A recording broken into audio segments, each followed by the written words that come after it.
En esta clase vamos a ver un capítulo de la física que se encarga del estudio de los fluidos. Este capítulo es el capítulo de hidráulica. Específicamente vamos a ver lo que es fluidos en reposo, cuyo capítulo importante se dedica a este estudio, es la hidrostática. Dentro de la hidrostática tenemos algunos principios fundamentales. Entre ellos vamos a analizar el principio de Pascal.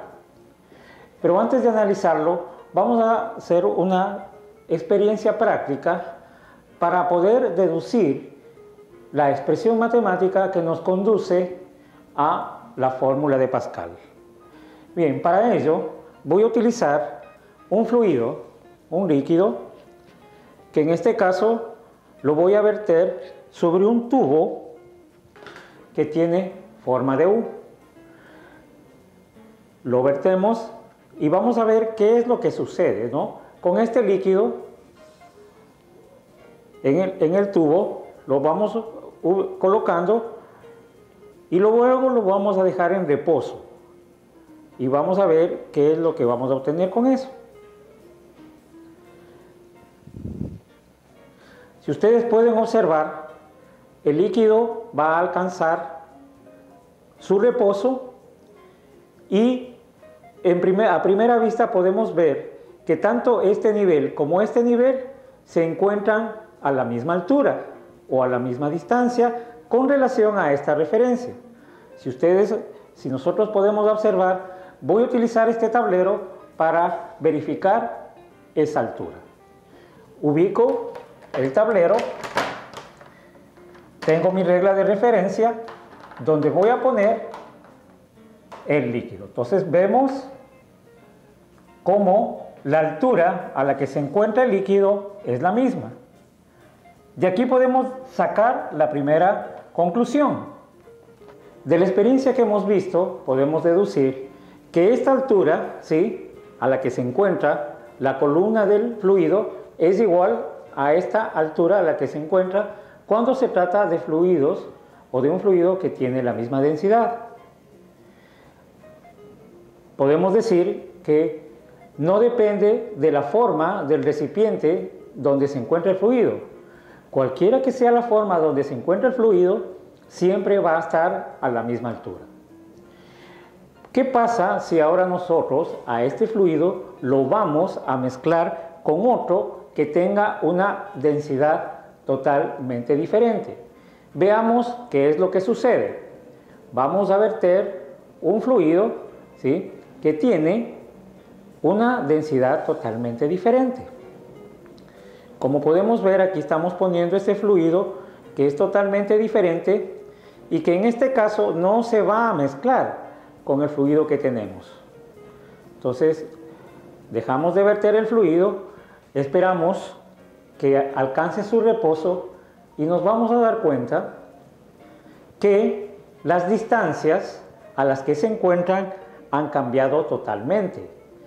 Si nosotros volvemos a hacer la medición, vemos que a la altura a la que se encuentra el fluido que acabamos de verter en el tubo es totalmente distinta a la altura en que se encuentra el otro fluido.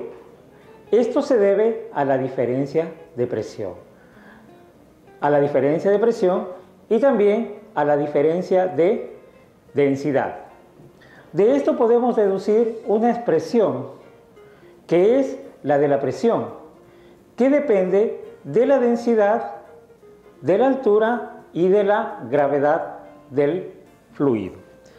Por lo tanto, podemos decir que la presión es igual a la densidad del fluido. Los dos tienen distintas densidades, multiplicada por la gravedad y por la altura.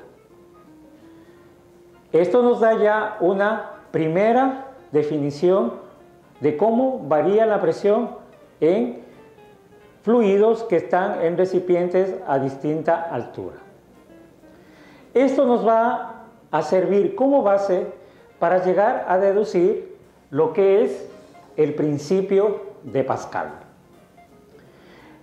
Antes de hacer la misma deducción, vamos a hacer una recreación de una práctica utilizando estos fluidos. ¿Qué es lo que vamos a decir primero? Que nosotros podemos afirmar que la presión que se encuentra a esta altura va a ser la misma presión que se encuentra a la misma altura, que eso es importante. Y que la otra definición de presión que tenemos que tomar en cuenta es que la presión es igual a la fuerza que se ejerce sobre una determinada área. La fuerza que se ejerce o que ejerce el peso del fluido sobre una determinada área es igual también a una presión. Si nosotros vemos, podemos decir, en este caso, por ejemplo, que la presión que tenemos a esta altura va a ser la misma presión que tenemos a la altura del otro lado del tubo, ¿no?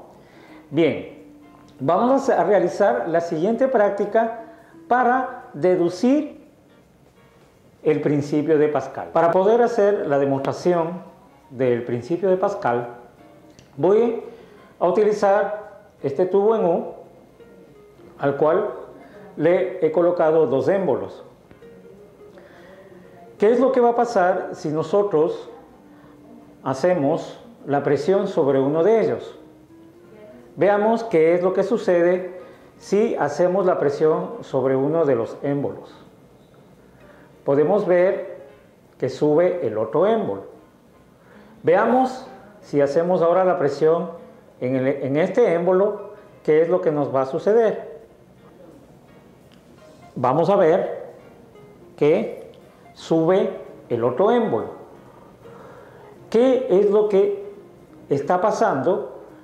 Simplemente que la presión que estamos realizando sobre este fluido se está transmitiendo a través de todo el fluido, por cada uno de los puntos del fluido y sobre las paredes que están conteniendo el fluido con la misma fuerza con que uno realiza la presión o la fuerza que se aplica a este émbolo.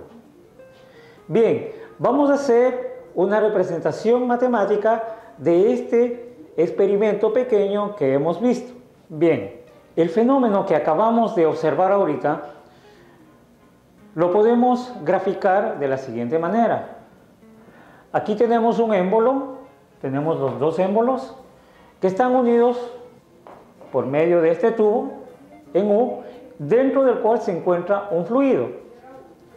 ¿Qué es lo que pasa? Que hicimos que nosotros producimos o aplicamos una fuerza en uno de los émbolos y podemos observar que el otro émbolo subió con una fuerza diferente. ¿Qué es lo que podemos decir y cómo podemos nosotros llegar a la deducción de la fórmula de Pascal? Sabemos por la experiencia que vimos que la presión en cualquier punto del fluido es la misma en todos los puntos del fluido y en todas las paredes del fluido. La presión o la fuerza que apliquemos sobre cada uno de los émbolos se reparte en cada uno de los puntos del fluido. En base a eso podemos decir que si yo tengo una presión 0 aquí y obtengo una presión 1 acá, puedo afirmar por las experiencias que hemos visto que la presión en el punto 0 es igual a la presión en el punto 1. Como nosotros sabemos que la presión es igual al cociente entre la fuerza y el área, podemos decir que es igual a una fuerza aplicada sobre un área que en este caso es el área del émbolo que nosotros estamos utilizando. Y esto va a ser igual a esta presión 1 porque se reparte con la misma intensidad en todos los puntos, que va a ser igual a una fuerza 1 sobre un área distinta. En el caso que nosotros analizamos, vimos que tanto las áreas eran iguales. Pero esto también puede pasar con áreas distintas. Hemos deducido entonces la expresión que representa el teorema de Pascal.